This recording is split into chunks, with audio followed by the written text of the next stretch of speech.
99% of my conversations these days is just me and someone else complaining to each other. I may as well text my mates, do you want to come over for a white wine? Over a white wine.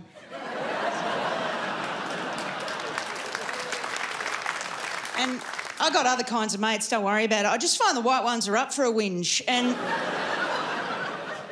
I don't really have anything to complain about. Like, my life's fine. Like, if you got hugs as a kid, you probably should shut up forever, but first world problems, still problems, you know? And you got to be careful, get the balance right. Otherwise, they'll be like, can you stop whinging for a second and have a listen to me whinge? It's like trying to get into a skipping rope on a playground. Like, are you done? I don't know, you know?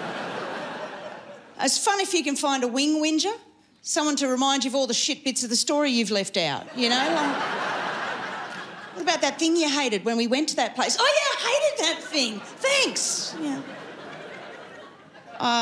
Like, if you're up for a whinge, and sometimes there's nothing better to lift the spirits, I suggest you find someone richer or happier than you are. They'll let you run with it for a bit because they feel bad for you, you know? Like, have you ever tried to have a whinge to someone worse off? It's fucked. You get nothing out of it.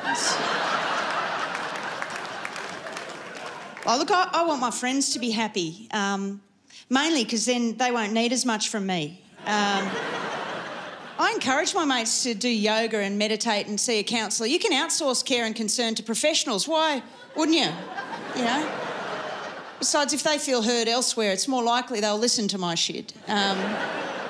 Bumping into people got intense the last couple of years, didn't it? Like, not just because you could catch something, but because it feels like we've all spent 2 years on a desert island talking to a soccer ball, you know? Like, we've forgotten the rules.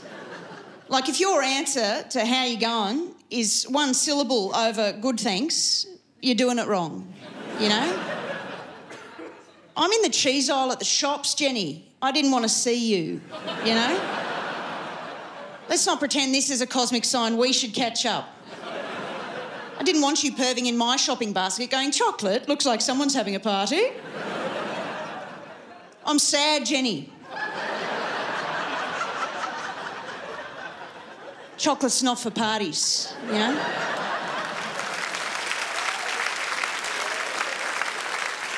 I'm no GP, but I reckon you can catch depression from certain people. Like, I once had to talk to this bloke who was so boring for 3 minutes that I needed to lie down for 3 days. I mean, he didn't have it. He was asymptomatic.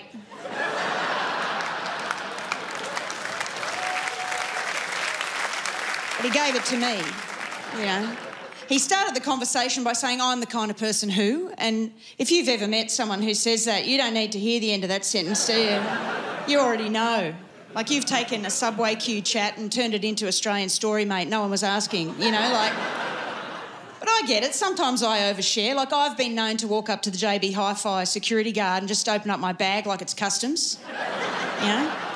Take off my belt and shoes, sometimes my pants. He's like, put them back on. And I love the idea of an interview. Like, imagine this. Someone asks you a question and they listen to the response. That never happens in real life, you know? Like, I'm never so alive as when I'm on the record. Like, I can lose myself in my own horse shit, I'll make myself cry. Like, I'm thinking big picture stuff. Like, what is the meaning of life, you know? What is the key to happiness? And they haven't asked these questions. They've just gone, can you blow into this? How many drinks have you had tonight, man? Thanks a lot.